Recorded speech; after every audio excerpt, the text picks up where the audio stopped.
Everybody has family just because they cross the border without inspection, and doesn't mean they don't have families that care for them. Doesn't mean they don't have wives, they don't have brothers and sisters and parents.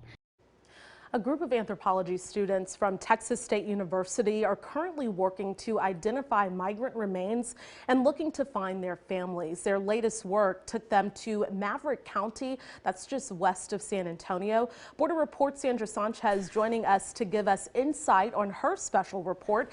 It's titled Texas Anthropology Students Dig Up Migrant Remains in Hopes of Identifying Them. And Sandra, as always, thank you so much for joining us from our sister station in Harlingen. Thanks for having me. So it took this team about 6 hours to unearth the remains, and you were there, you saw the whole thing, you had unfettered access. What did you see? Yeah, it was a pretty grim day, I'll have to tell you. These anthropology students are very dedicated to this mission, and that is to try to identify these remains so that families worldwide can get closure, find out what might have happened to their loved ones. In this mass pit, there were 7 bodies that were brought up in a 3-day span. It took them 6 hours to bring up 2 of them in my presence. I don't want to be too descriptive, but these were fairly fresh deaths. They were from August and September, so it had a lot of soft tissue. The smell was very strong.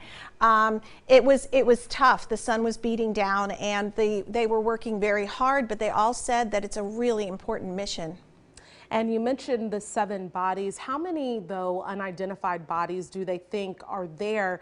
And do you know how these bodies ended up at the county cemetery? Right.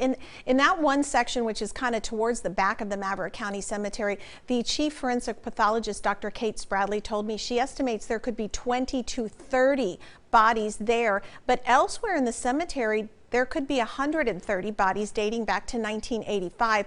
In this one particular section, these were migrants who died when the rains came very hard in August and September. And I was on your show, we were talking about the flooding and the number of drownings in that area. And these are some of those drowning victims. They tried to cross the swollen Rio Grande and they just didn't make it. The county was overwhelmed. You know, the cost to bury someone is $1,500 to $2,000 for an indigent burial.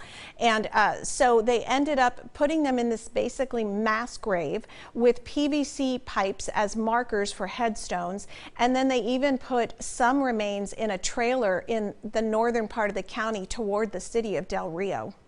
Wow. And so what happens next? Now that these students have done this work, what are the next steps in this process? Well, they drove the remains that they collected back to their lab at Texas State in San Marcos. They're going to compare fingerprints, clothing, tattoos, markings. They're going to look at photographs that Border Patrol took, law enforcement took when they recovered these remains. And they're going to talk to consulates from other countries who have families elsewhere who have reached out saying they have missing loved ones. They're also going to enter this information in the FBI's database that's called CODIS.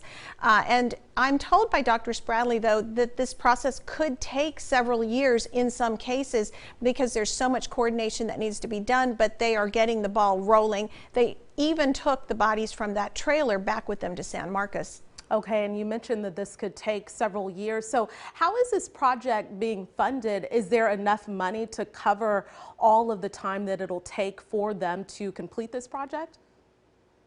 Actually, no. And you there in Austin have been following border security costs a lot.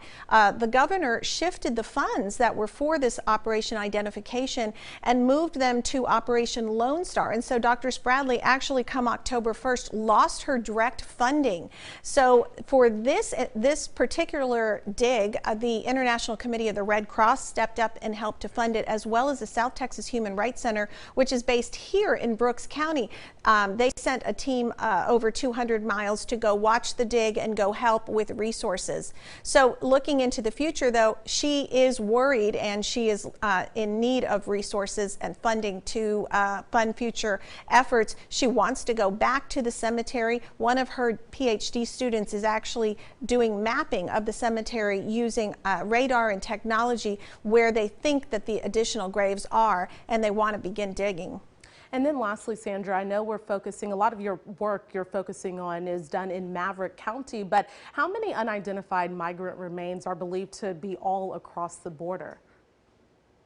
Right. So the head of the South Texas Human Rights Center, Eddie Canales, told me he gets calls from families from Arizona, anywhere that, all the way here to Brownsville, anywhere that they think that their family member might have crossed. Here in South Texas, over 200 migrant remains have been brought up in Brooks County, but they also have done exhumations in Zapata County, which is just to the east of Laredo, Webb County, as well as Starr County, and in Willacy County and Cameron County. This is the first time, however, that they have been to Maverick County, Dr. Spradley told me. All right, Sandra, as always, thank you so much for joining us. Thank you.